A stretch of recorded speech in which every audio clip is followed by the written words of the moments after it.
mine is that my name is Antonella Battaglini. I'm the CEO of Renewables Grid Initiative. And from the very beginning, in 2009, it seems, I feel like a dinosaur, ancient. But from the very beginning, we have always looked at what is the energy infrastructure that we need for the energy transition, but also how do we build that without impacting nature and taking people along. Because the energy transition is, first and most of all, not a technological transition, it is a societal transition. So how do we make sure that people understand and support this?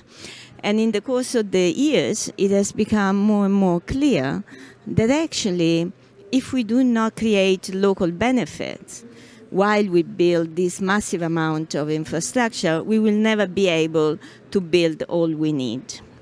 So the key question is, today that a lot of companies are increasingly committing to nature positive, what is the role of people positive in this?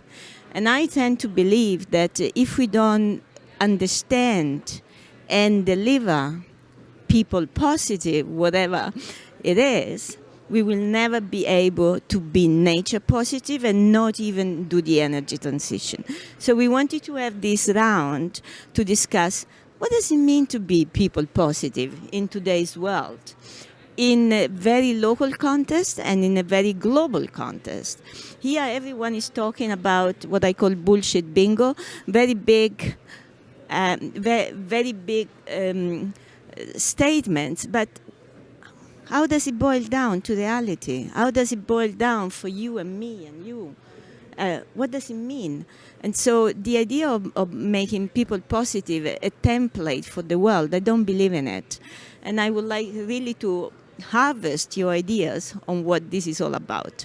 So who is the first one that wants to take the microphone? Just. Yes.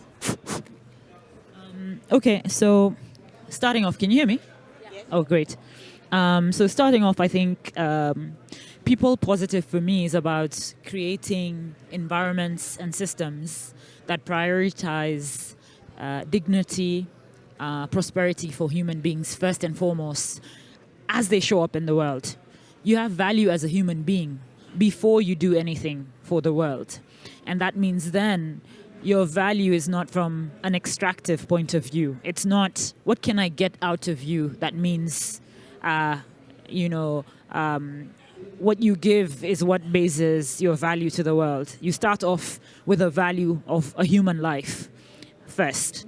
And then in that context, you then look at equity and empowerment. Equity from the perspective of realizing that if you are based in the global south, you might have systematic issues that prevent you from delivering the same outcome someone in potentially the global north can deliver because of your circumstances. So what you give should be also looked at in the context of where you are. So equity becomes important in reflecting what you're giving to the world. Sorry, can I challenge you? Because there is a lot of discussion in this COP about global north, global south. But when we talk about people positive, should we not look at village A, village B, and not aggregate under an umbrella of globality that makes it difficult to, it's an aggregation, it's...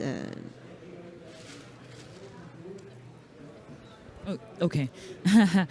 So well noted, I think, and in terms of, closely tied to that, then empowering people so that they can deliver as best as they can, irrespective of where they're from.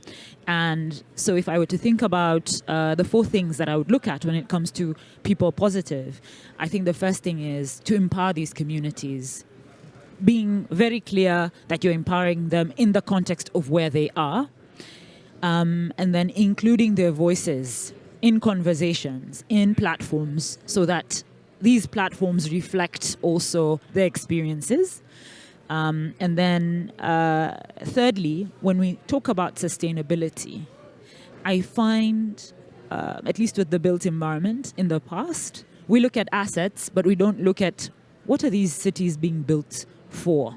Who are they being built for? I think connecting sustainability to be a tool to serve, right? It's not just about accessing green finance. It's about creating these opportunities that work for the people so that this finance can empower them. And then lastly, resilience.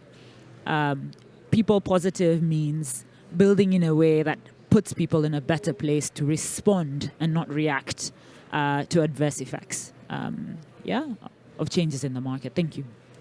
Thanks a lot, Rachel. Thank you so much. So, Rachel Asante-Rusu, IUCN, working on the energy transition, and we've really been challenged around this term nature positive, I think, because one of the things that is nature people positive, because one of the things that one of the issues that we have is that we need to be able to measure and monitor and assess what people positive means in different contexts.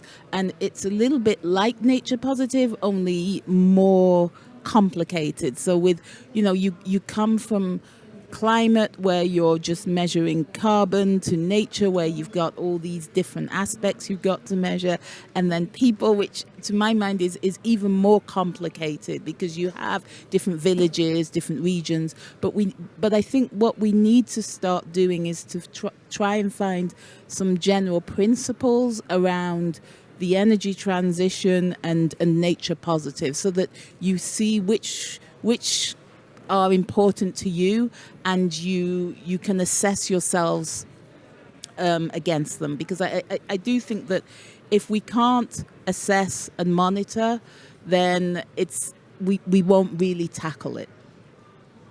I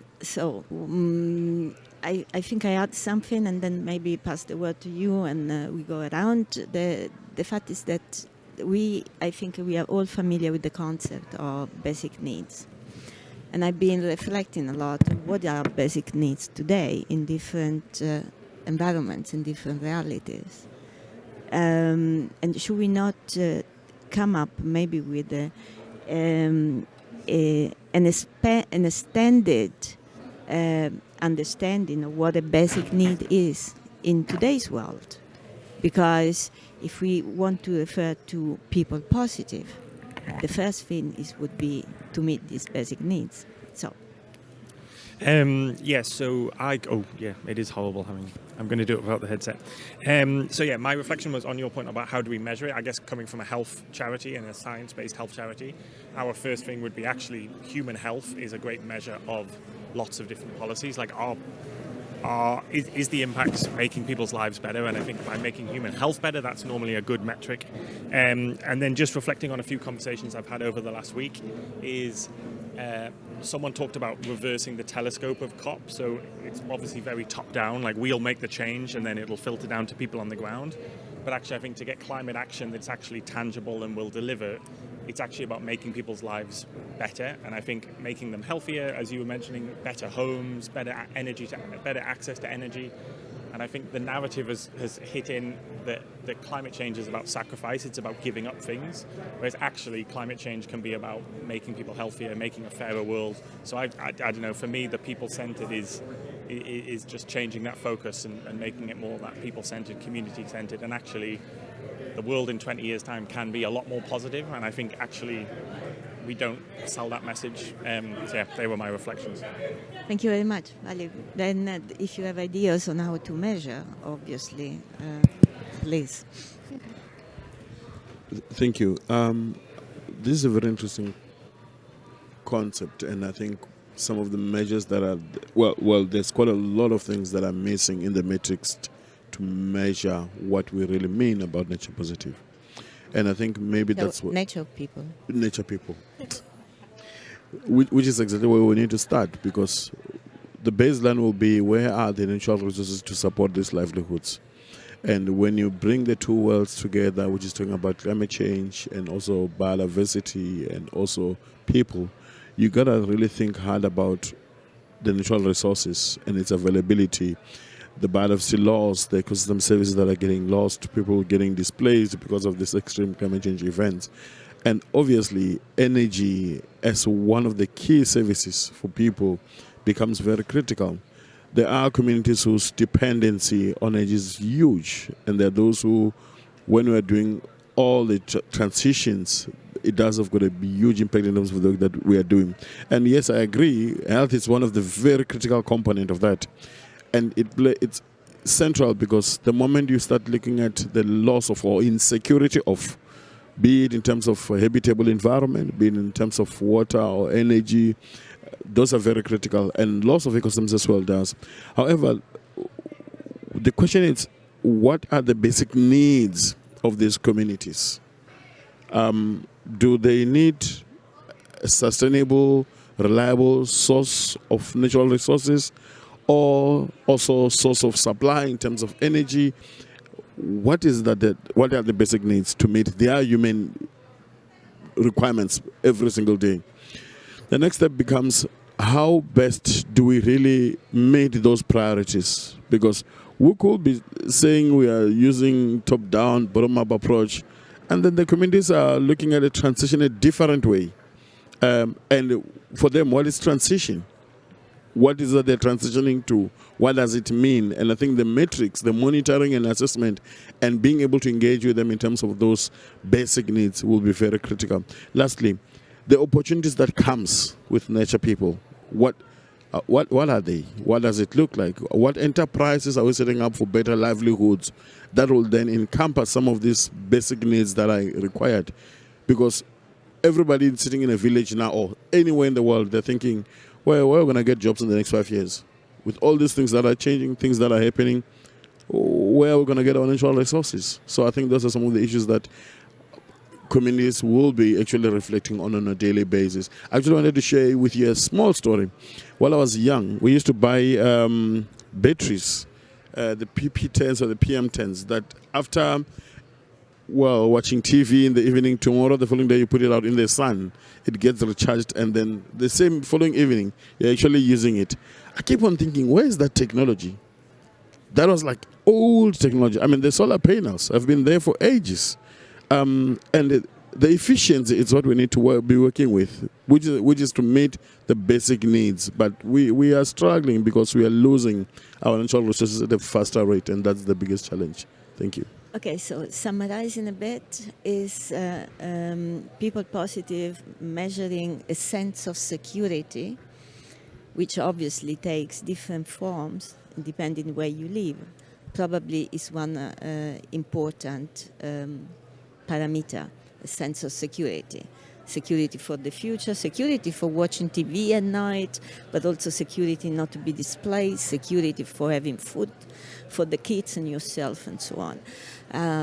We pin it down. Now, how do we measure that? I think it's a different question, but at least we have one lighthouse that we can look at. Ladies, you want a microphone?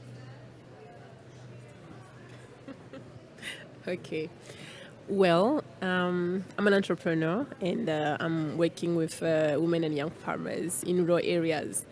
And speaking of the people positive, well, I'm still thinking actually, because how to have people positive in an area where the crops are either threatened by drought or by floods, and how to address these basic needs, because the basic need that we all share is also food security, also getting access to food. So how to be positive in an environment insecure, an environment where you don't even know if you are going to have drought or you are going to have floods, in an environment where you don't even have technology to cope with these climate change effects. So that's the question I'm still asking myself, actually. Okay, thank you. So food security is another basic need. And I think we have health, we have a general sense of security, which obviously is paramount, food security. Let's put some additional, and health, I mentioned, and let's put some additional elements into that.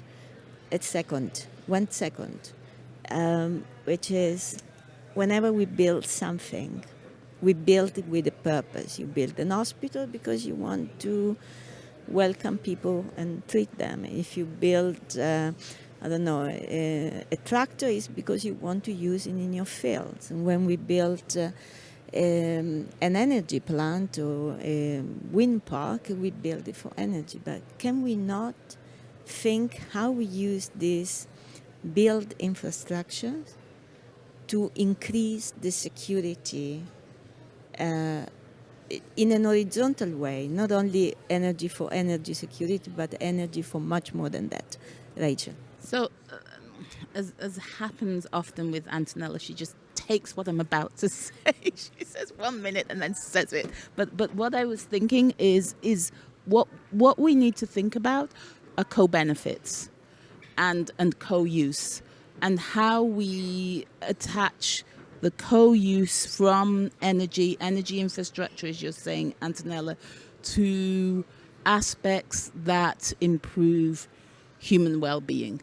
And those human well-beings can be some of the things that we've mentioned, but they can also be around, we need to also think about cultural and cultural well-being as well. But I do think that in my mind, it's becoming more now a little bit like, nature-based solutions. You've got to have two solutions that you're tackling. Maybe with the energy transition, we need to say you need to tackle more than just delivering energy. There needs to be another benefit or another co-use that the community or the local community decide is also important to them. So it could be around livelihoods, it could be around irrigation, it could be around shade, it could be around, it's for them to choose. But maybe we need to start thinking about co-benefits around the energy transition as well. And so that means that the top-down does not really work, because you need to, you really need to take it a bottom-up to know what is needed, when and where. You got the microphone. Oop. This happened. Welcome to the dark side. Do I need to use it?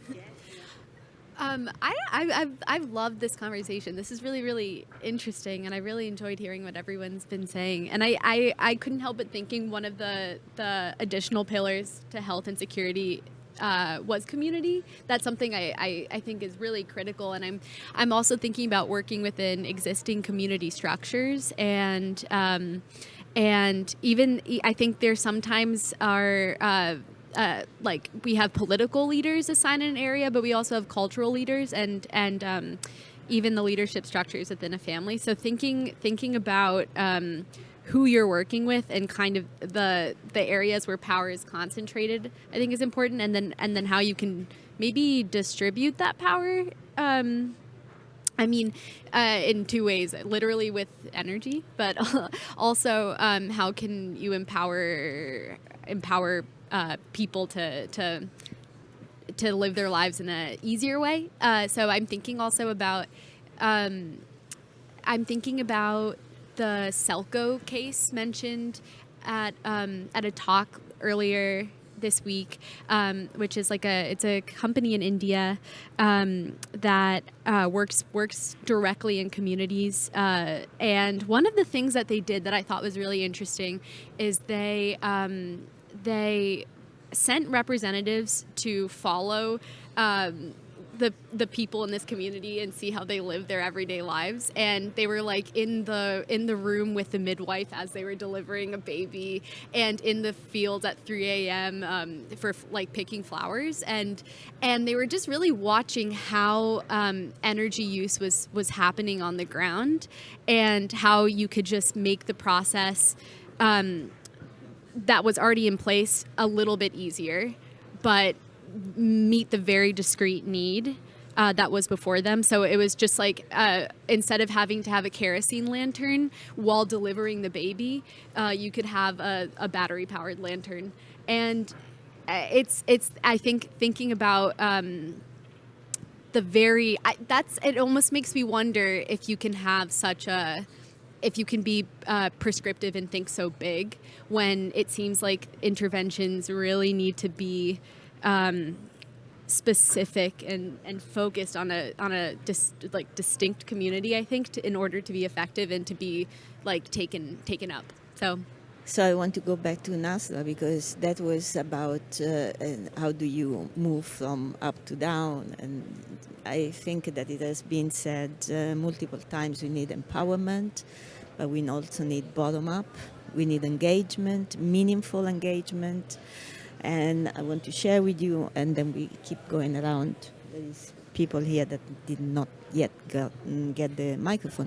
When you build large infrastructure projects, and energy can be very large infrastructure projects, usually there is a settlement, a deal between the project developers and the communities in the surrounding. I think this is nothing to do with people positive. This is a kind of bribery in a certain sense. And it is, it's not sufficient, and it creates polarization, because let's say we build something here, we all get compensated, but the people that is just 1 meter away doesn't get anything. And so we create this polarization on the ground and this imbalance or asymmetry between those who get benefit and those who only get impact. So we need to look at a just transition in a more horizontal way, and not just vertical, but also horizontal. Nasra, how do you deal with that in your role? So I think from a human perspective, I think it's important to realize that when it comes to dignity and respect, that's a universal need when you engage with human beings. So in my regional capacity, the objective is to ensure that as I engage with fellow Africans, one of the things that I'm trying to do is, how do you see the world, and how are we ensuring that at no point in time your dignity and respect is not compromised as we engage in conversations? Like you pointed out correctly, it could be a transaction where this big corporate is coming into a village, but that might not necessarily be an opportunity for that village, because it's livelihoods that are altered and sometimes never recovered. So for the government, they're thinking investment equals money coming into the country, but not necessarily for that community. So having the emotional intelligence to articulate that to communities, and vice versa, communities to government, to say that opportunities might not be opportunities for everyone. And that's okay. So that's the first realization, that we are different. And so as we communicate whatever we feel is an opportunity, we need to understand that what I think is an opportunity might not be for the person receiving that information. And I think that's why that participatory design and decision making becomes super important. Before you've committed to these corporates what you're trying to do, it's important to have a sit down with the community and explain that this is what we feel as a government from a legacy perspective could be a benefit to the government. In this process, whilst we understand that there might be an inconvenience, we would like for you to understand and walk this journey with us. This is what this potential project could do. What do you feel about it? That, I think, could be the difference between people feeling shortchanged and actually having a platform to say, we are also willing to be part of this journey. I think that's often overlooked. And I see it in a regional capacity, but also at a subnational capacity in a very, very big way. In Kenya, we had a port in Lamu. And one of the things that was close to the port was also a coal plant. And because the government was super excited about it, they got into it before talking to the fishing community. And they said, but if we give them money, they'll be fine. Oh, man. So what happened was, Lamu happens to also be a tourism destination. So things connect. So one of the fishermen actually talked to a tourist who happened to be based in London, who happened to be a journalist. And before you know it, this tiny village became front page London news because they didn't talk to people who are affected. So that step, like looking at the emotional, managing the livelihoods as something that's inherently their right. It's not you kind of ticking a box. No, it's a process that has to be approached as such. And then I think the other thing is affordability and accessibility to leaders from community going this way and also to businesses. I think often government talk to businesses and then government talks to communities. No, I think it needs to be a three-way conversation. All of you in one room, as you're pitching whatever it is that you're pitching, it should be to all the people involved, not after the fact, and they're brought in as a formality. And I think there's also something else that you brought out, which I really liked. Respect for local context and culture, but also in the context of intergenerational equity. Something that has been done for generations. So if it's a fishing village for hundreds of years, you can't just wake up and completely cut it out. That's what that community has known for decades. There needs to be an appreciation of the culture and the context of how that village came to be. And that then ties closely to climate justice. Okay, so if I summarize in a very short way, is emotional intelligence, which is absolutely necessary when talking to people. And then also keep in mind, on top of what we have already discussed, this sense of belonging for a sector, a community, an environmental site, you name it, but there is a sense of belonging. And if you remove that, you reduce this sense of security because you are propelled in a world that you don't know, you don't understand, and you may not even want. Rachel, and then we see. Before we go on, I think it's really important that we separate benefit from compensation. And we need to be very, very clear about that. There are communities that will need compensation, but will also need benefits, and some communities may only get benefits. But we need to separate the two, because what often happens is when companies have done compensation, they say, well, there you go, I'm done, I'm out of here. So I think whenever we talk about people positive, we also need to say that there are two aspects to this. There's a compensation aspect, and then there's a benefit aspect as well. So in my understanding of the terminology, compensation is a down payment, you do it and you run away. A benefit is something that stays over generations, so that creates an opportunities or a benefit is something that is for the community for the long term. A compensation can be long-term, medium-term, but a compensation recognizes that in this circle there are 4 people that are directly affected and are more affected than us. So they get compensation, although we may all get benefits. Thank you. I appreciate the conversation. I jumped in it. I'm architect and I will have another perspective. I would like to draw attention to something which could be strange, is technology. In fact, technology and smart cities. Africa has developed the first e-commerce was developed in Africa with the cellular phones, and there are lots of startups that are developing many things for making easy the everyday life. So I think it's an opportunity, this era of technology, because it can help save lots of money, lots of doing infrastructure, I mean. And it's another perspective. I don't know if it fits in the panel. Thank you very much. So if you want to just take this and you can join the conversation.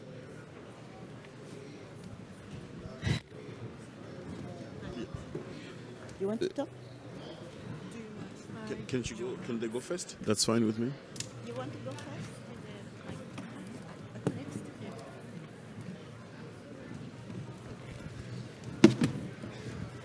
Right, thank you very much. And then this is such a nice talk. And then that reminds me of the university experience of discussion with multiple people. And so I'm doing the research on the energy transition and doing an edited book about the cooperative finance for the local development of energy.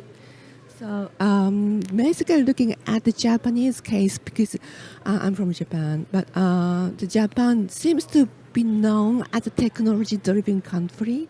But in fact, it's there's a huge division between the technology the central concept, and the local people. So it's quite a parallel dialogue between the global south and the Japanese local, and the central the financial or the mechanisms in the Europe and or the Japanese the government. So I quite see the commonality between the discussion about the division between the capacity driven and or the local driven argument. So I totally agree that the global south, the local people needs the benefit, not the compensation, and so I think cooperative scheme could help the people to engage into the development of the renewable of the local level. I think that my question is that the cooperative the scheme could be developed one by one, but can we wait until all the African nation, all the village to have the cooperative schemes around, or do we? How to embed the value of the energy transition into the real people's life? That's my question. Yes. Sorry, I have to hold it here, otherwise it doesn't work. I want to answer this because I don't want to give the impression that we are talking about people positive in the global south. We are talking about people positive, full stop, everywhere.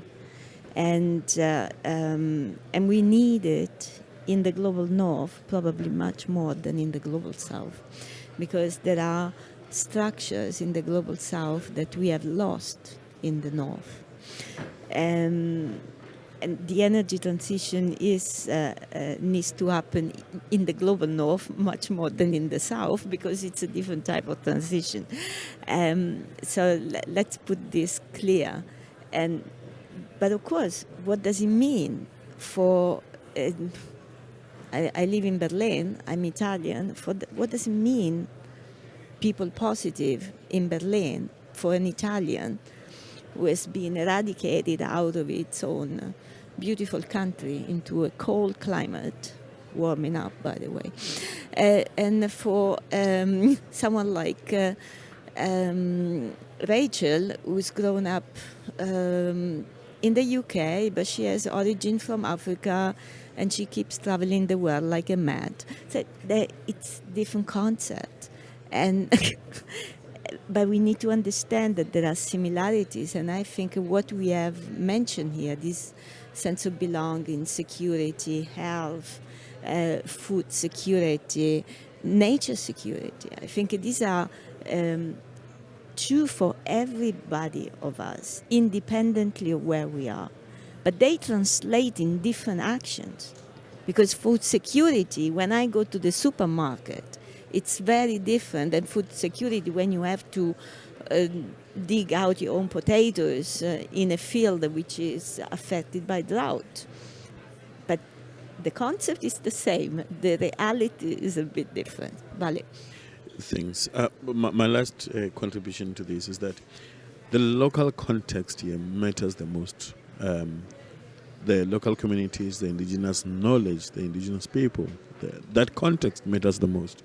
And I agree with you, Altonella. For the longest time, we've always thought that the global north have got everything covered, and they don't. We have got systems in Africa that for you to start a project, you got to go through the municipality, the headmans, the traditional office, and in those engagements, they get then to contribute and say, well, please don't put that infrastructure there, put it on the other side of the road or in that particular village, because when it rains, we actually get flooding in this particular area, because that's citizen science. That's very important.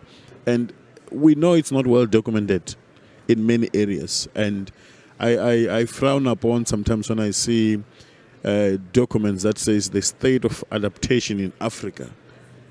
And I'm thinking, wow, such a vast, big continent, and it can be summarized in a 100-page document. I frown upon such kind of information. But what am I proposing here is that there's a need for co-design that I think Rachel has mentioned, which comes with core benefits, that comes with ownership, which brings sustainability, and also understanding of the local context.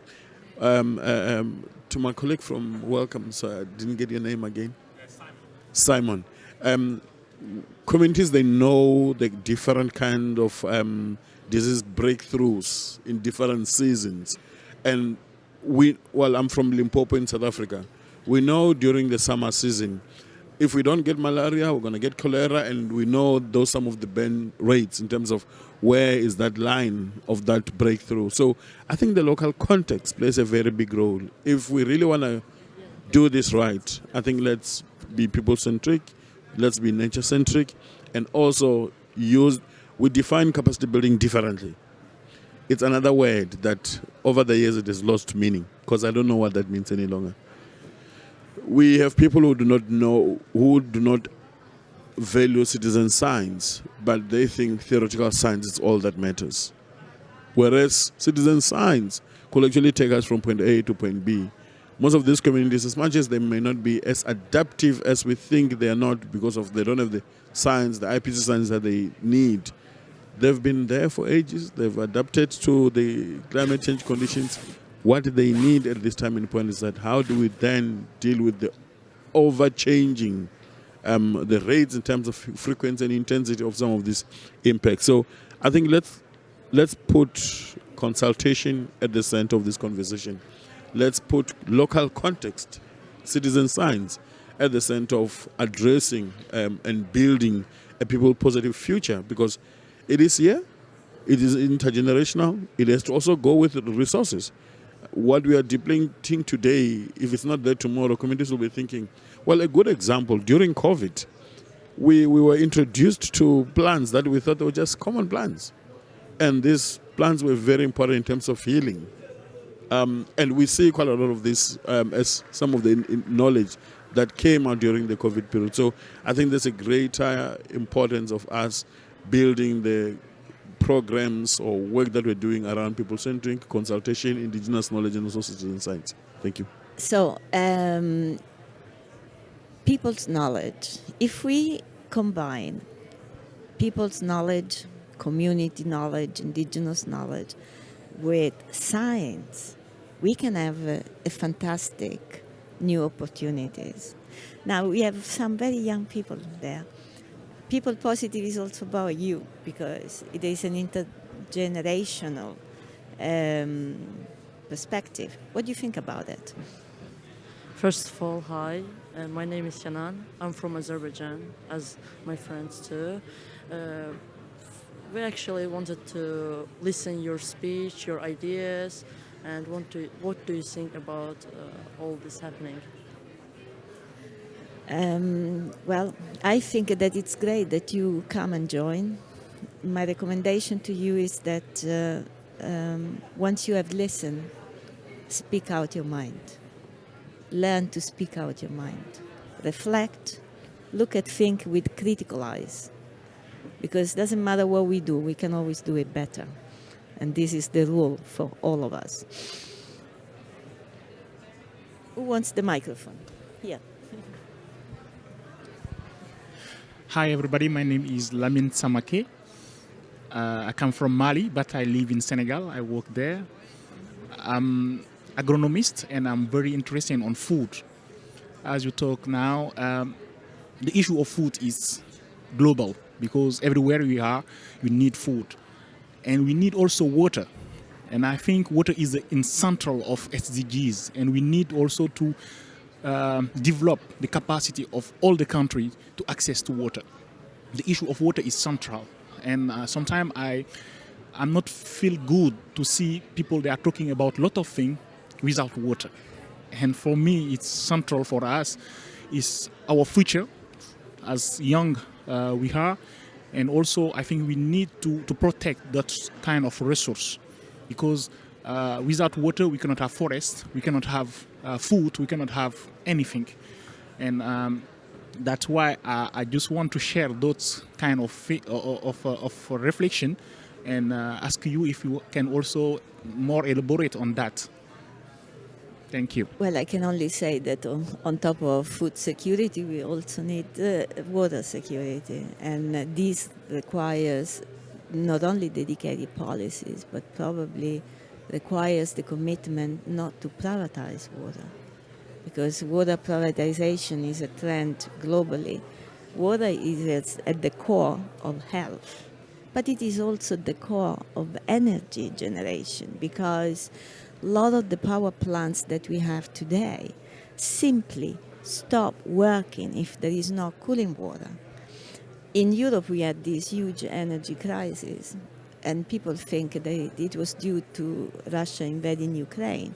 But the reality started 1 year earlier because of the drought, because the nuclear power plant in France were put down because they didn't have cooling water. And so the war in Ukraine added to an existing crisis.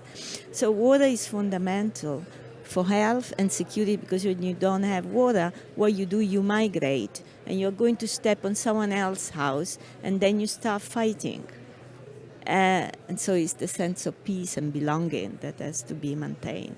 And it doesn't come without everyone committing to that. And so again, if we build a massive amount of energy infrastructure, let's use this energy infrastructure to protect water reservoir.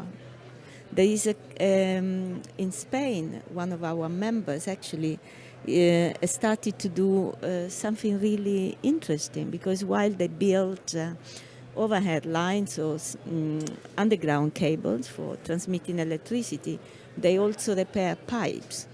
And you know that sometimes it's not lack of water, it's the waste of water, the problem. And so you can really you are there on a territory, and you have machines and you have manpower, and you can do much more with those things than just do your primary job. And I think this is really designing your activities, your commercial activities, having people as the center of your strategies. And now, because we are coming close to the end, I know there is but Rachel, would you like to share with this group what is ginger?